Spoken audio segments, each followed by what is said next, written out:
এই পর্যায়ে আলোচনা নিয়ে আসছেন জুলাই আন্দোলনের রাজপথের আরেক সাহসী সৈনিক, ইসলামী আন্দোলন বাংলাদেশের প্রেসিডিয়াম সদস্য অধ্যাপক আশরাফ আলী আখন।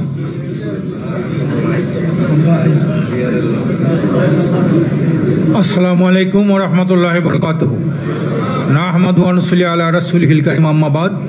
আউযু বিল্লাহি মিনাশ শাইতানির রাজিম। বিসমিল্লাহির রহমানির রহিম। আজকের জনতার মৌলিক দাবি তিনটা বিষয় নিয়ে আজকের জাতীয় সেমিনার অনুষ্ঠিত হতে যাচ্ছে।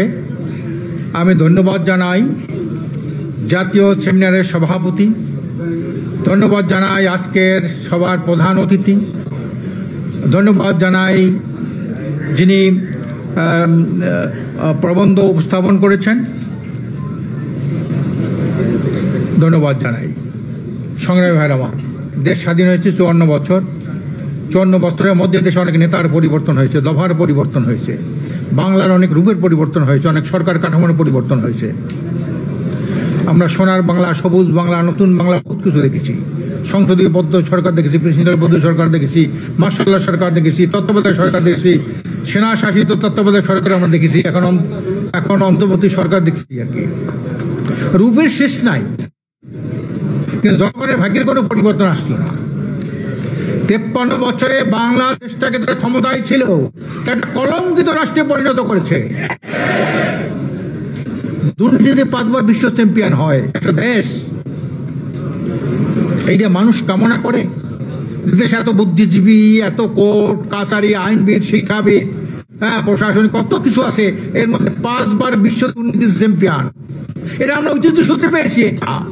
শেখ মুজিবুর রহমান উনি বলেছিলেন যে সবাই পায় সোনার খনি, আমি চোরের খনি। এই চোরের খনি দিয়ে দেশের ক্ষমতা শুরু হলো। নির্বাচনে ভোট চুরি, 73 সালে নির্বাচনে ভোট চুরি আমরা দেখেছি কিভাবে তারা ক্ষমতা আসলো। শেখ মুজিবুর রহমান ঐতিহ্য সূত্রে বাপে করেছে সোনার খনি, চোরের খনি, আর মেয়ে বসে ডাকাতের খনি। আমি ধন্যবাদ জানাই আজকে আরেক পক্ষে জাতীয় জনতার দাবির সাথে করেছে। আজকে পিয়ার পদ্ধতি হলো, এটা হলো পিয়ার the mother of all reform.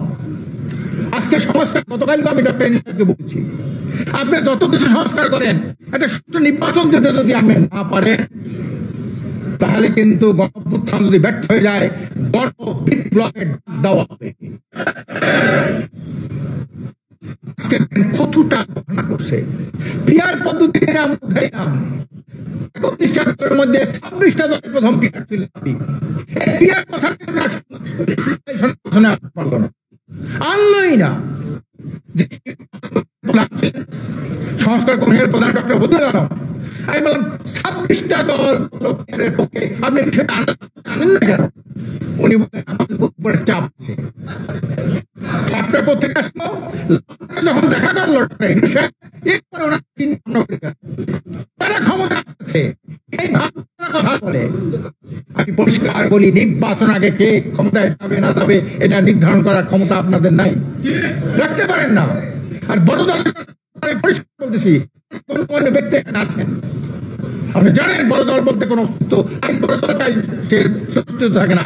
প্রথমে দেখে বড় দল 7 বছর মানুষ মুসলিমের থেকে মুখ ফিরিয়া আজকে সমর্থন জানাইল যুক্ত ফ্রন্টের দিকে, যুক্ত ফ্রন্টের দিকে মুখ ফিরে আওয়ামী লীগের দিকে, আওয়ামী লীগ থেকে মুখ ফিরে এলো বিএনপির দিকে, তারপরে জাতীয় পার্টির দিকে, তারপর আবার বিএনপির দিকে, আবার আওয়ামী লীগের দিকে, আবার এখন সব শেষ হয়ে গেল। কাজে বড় দলের অহমিকার করবেন না। এখন পরিষ্কার কথা বলতে চাই, যারা পিয়ার বোঝেন না, আমি ফখরুল ভাইকে বলছিলাম, ফখরুল ভাই বলেন তো, আমাদের বুঝে আসছিল ফখরুল, আমি বলে যে আমি বুঝি না। ওনা অনেক কথা হলো। উনি বলেন যে ভাই আসল কথাটা কি জানেন? পিছিয়ে ছিলেন। উনি বললেন যে দেখেন, আপনারা তো আদর্শের রাজনীতি করেন, আপনাদের কথা ভোটাররা ভোট কেন্দ্রে আসবে, আমরা তো আদর্শের রাজনীতি করি না, আমাদের প্রার্থী না থাকে তা ভোটারই তো ভোট কেন্দ্রে আসবে না। তাই বলে এর সাথে আরেকটা কথা আছে ভাই, এই কথাটা বলেন না কেন? আপনারা এই মনোনয়ন বাণিজ্য করে হাজার হাজার কোটি টাকা আপনারা আদায় করেন। এই মনোনয়ন বাণিজ্য চলবে না। আর মনোনয়ন বাণিজ্যের মাধ্যমে যারা নমিনেশন নেয় তারা আবার বিভিন্ন চাঁদা তোলে বিভিন্ন জায়গা থেকে। কালকের একজন হাজি সেলিম একজন পি আসলে উনি বললেন ভাই, যখন সে প্রায় 50 কোটি টাকা মনোনয়ন নিয়ে আসলো, আসার পরে সাথে সাথে অন্য ব্যবসায়ী, শিল্পপতি, বড় বড় আমলারা টাকা পয়সা নিয়ে আসতেছে তার কাছে। তার সাথে দেখা করে। কাজে এই যে মনোনয়ন বাণিজ্য এবং প্রার্থীর চাঁদাবাজি, এই যে হলো ওদের উৎস। তো আমি বললাম এ ভাই, এইটা কিন্তু আপনি ফিরিয়ে রাখতে পারবেন না, আজ হোক কাল হোক পিয়ার কিন্তু হবেই। আমরা চাই এদেশের ৭১% মানুষ পিয়ার দাবি করতে চায়। এই যে বদিউল আলম সাহেব বলেছেন, 4 দিন পর আবার বদিউল আলম বলে হ্যাঁ পিয়ার তো ভালো জিনিস, এটা বাস্তবায়ন করলে অনেক সংকটে পড়তে হবে। ঠিক নাই? কাজে এই জন্য ভাইয়ের আর একটা বিপ্লব করতে হবে। গণ অভ্যুত্থান দিয়ে এরা কোনো এর আকাঙ্ক্ষা, জন আকাঙ্ক্ষা পূরণ করতে পারবে না। একটা বিপ্লবের জন্য আমাদের প্রস্তুত থাকতে হবে। একটা ইসলামী বিপ্লব করতে হবে। ইসলামই মানবতার মুক্তির পথ।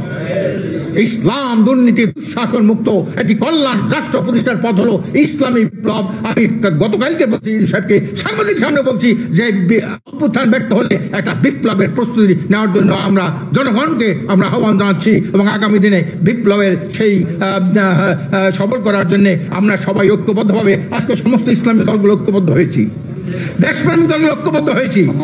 এখানে সমমনা দলও এখানে আছেন। এখানে অনেক বুদ্ধিজীবী, শিক্ষাবিদ, বিচারপতি, আইনজীবী এরা ঐক্যবদ্ধ হয়েছে। কাজে আল্লাহর রহমতে আসুন আমরা জাতির ভাগ্যের পরিবর্তনের জন্য একটা সুন্দর সুখী সমৃদ্ধ কল্যাণ রাষ্ট্র প্রতিষ্ঠার জন্য একটা বিপ্লবের প্রস্তুতি নিয়ে থাকি। আমা তৌফিক ইল্লা বিল্লাহ।